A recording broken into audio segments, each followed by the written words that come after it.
জেলা বিএনপির একটা কমিটি সম্মেলন হয়েছে। অদ্যাবধি সে কমিটির আলো মুখ দেখেনি। নামে মাত্র সভাপতি সম্পাদক নির্বাচিত করে কার্যক্রম পরিচালিত হচ্ছে। আমি বহু চেষ্টা করি দলের সম্মানিত চেয়ারম্যান জনাব তারেক রহমানের সাথে সাক্ষাতে দেখা করার জন্য চেষ্টা করেছি এবং বিভিন্ন সময়ে আবেদন আকারে পল্টন পার্টি অফিসে, গুলশান কার্যালয়ে এবং প্রধানমন্ত্রীর কার্যালয়ে চিঠির মাধ্যমে দলের সাংগঠনিক অবস্থা তুলে ধরার চেষ্টা করেছি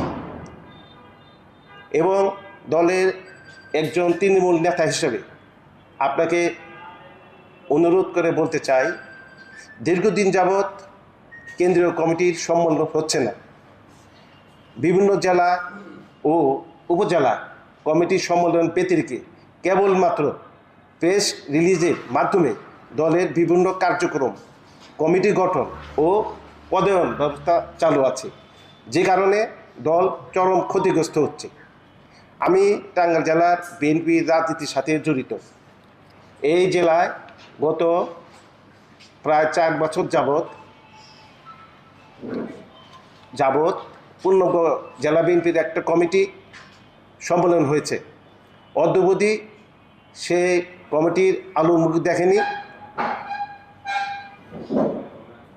নামে মাত্র সভাপতি সম্পাদক নির্বাচিত করে কার্যক্রম পরিচালিত হচ্ছে।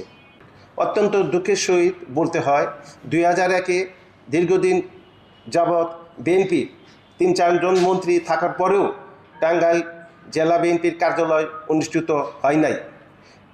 কার্যালয়বিহীন দলীয় কার্যক্রম পরিচালনা দলের স্বার্থে আমার নিজস্ব ব্যবসা প্রতিষ্ঠান থেকে দীর্ঘদিন দলীয় কার্যক্রম পরিচালনা করছি। সেটা টাঙ্গাইল জেলা বিএনপির নেতৃবৃন্দ জানে এবং টাঙ্গাইলবাসীও জানে।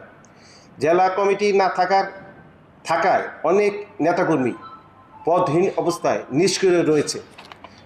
বর্তমানে জেলা বিএনপির রাজনীতি নাই বলে চলে। কেবলমাত্র কিছু লোক ব্যক্তিগত স্বার্থ চরিতার্থ করছে। বর্তমানে দলের যারা ত্যাগী নেতা কর্মী, তাদের নিয়ে আগামী দিনে কার্যকরী কমিটি গঠন ও দলীয় কার্যালয়ের দাবি রেখে যারা দুর্দিনে দলের বৃহত্তর স্বার্থে কাজ করেছে, তাদের মূল্যায়নের জন্য বিশেষভাবে অনুরোধ করছি।